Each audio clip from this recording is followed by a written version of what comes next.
Shifting Time, Episode 8. Shortly after they return from their weekend in Maine, Maggie shows up at Crystal's apartment after work one day. They have a long chat, and she tells her mother that she really likes Brad and wants to date him, but there is some resistance that she just can't figure out. She asks if they can look if there's an issue in a past life.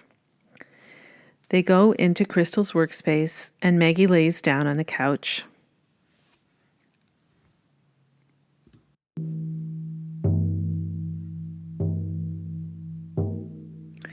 Crystal starts the journey, asking for a guide to appear.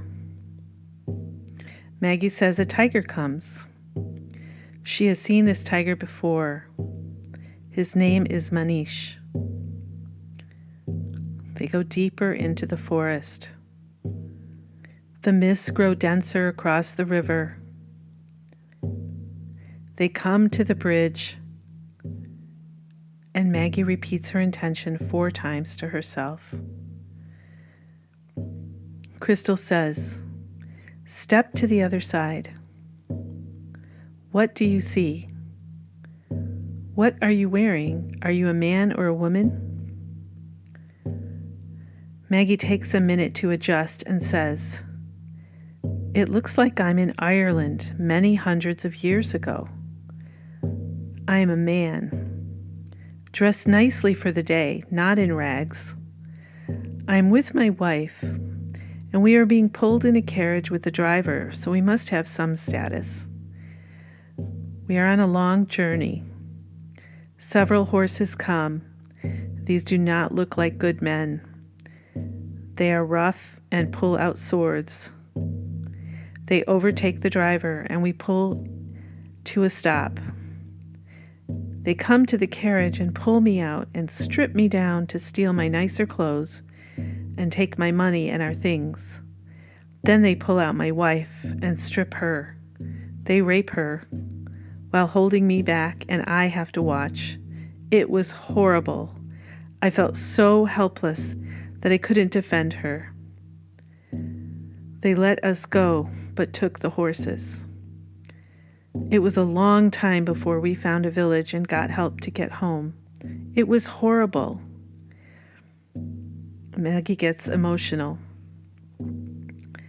Crystal keeps drumming and asks, "What does Manish suggest you do to shift this energy?"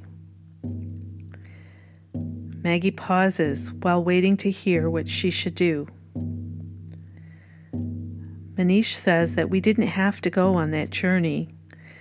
We were going to visit my wife's sister who was sick, but we had other needs at our home as well. Manish says that if we delay the trip by a few weeks, we will have 2 other families joining us for the journey, because it is spring soon and they have business in that town too. There is safety in numbers. Crystal says, "Okay, so go back and make that choice. How does it play out?" Maggie says, "I see us making the journey with not only 2 more carriages, but 5 more. There are many men on horses around us also going, so we are quite protected. So it never happens. We end up having several children, and we live a happy life.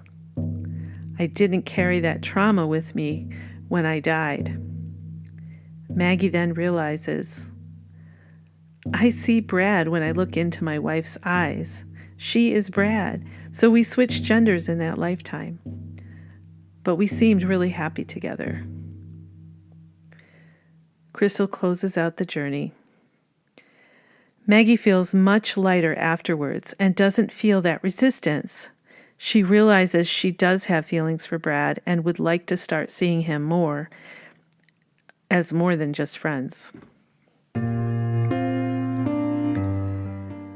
The next day, when Maggie is working late and Brad is also staying, and he comes over to chat, he tells her what a good time he had over the weekend with her family, and she stands up and gives him a big kiss.